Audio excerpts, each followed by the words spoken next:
नमस्कार, मेरा नाम रमन है और मैं GUP UK में आउटपुट डिपार्टमेंट पर एज असिस्टेंट प्रोड्यूसर जॉब करता हूँ। आज मैं आपको राहुल गांधी के बारे में कुछ बातें बताना चाहूँगा। राहुल गांधी जो कि अब NDA सरकार में नेता प्रतिपक्ष की नई भूमिका में उभर कर सामने आए हैं। 20 साल से भी ज़्यादा राजनीतिक अनुभव राहुल गांधी को है। 2004 से सांसद राहुल गांधी अब NDA सरकार में नेता प्रतिपक्ष की भूमिका में नजर आ रहे हैं। अपने पहले ही भाषण में राहुल गांधी ने सरकार को चुनौतीपूर्ण बयान देते हुए ये बता दिया है कि अब लोकतंत्र बयानबाजी से या जुमलों से नहीं, एक संवैधानिक तरीके से चलेगा। राहुल गांधी के आगे सबसे बड़ी चुनौती 2029 है। 2029 हम इसलिए कह सकते हैं कि 2029 में प्रधानमंत्री पद के लिए दावेदारी वो कर सकते हैं और विपक्ष भी ये चाहता है कि राहुल गांधी PM मोदी के बाद एक प्रधानमंत्री के तौर पर उभरता हुआ नेता खुलकर आए हैं। यानी कि अब 2029 को देखकर राहुल गांधी को अपने बयानों और अपने इंडिया गठबंधन को तालमेल बिठाकर ही चलना होगा।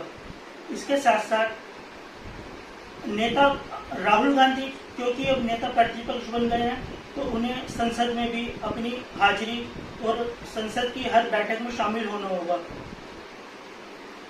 ऐसा देखा गया है कि राहुल गांधी सांसद रहते हुए करीब 51% ही संसद में शामिल हो पाए हैं और करीब संसद की 8 बड़ी बैठकों में ही उन्होंने हिस्सा लिया है।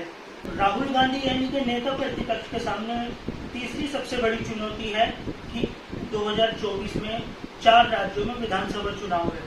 तो इन 4 राज्यों में कांग्रेस की छवि, कांग्रेस की सीटों को और कांग्रेस के जो साथी हैं इंडिया गठबंधन के जितने भी अलायंस हैं, जितने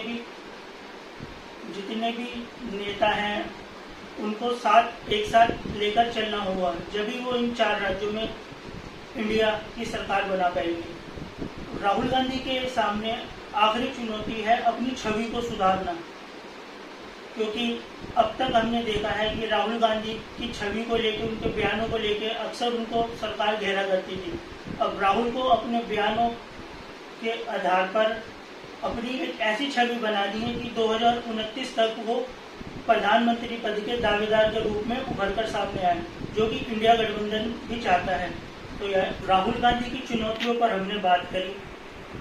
अब देखना होगा कि राहुल गांधी इन चुनौतियों से कैसे उभरकर सामने आते हैं।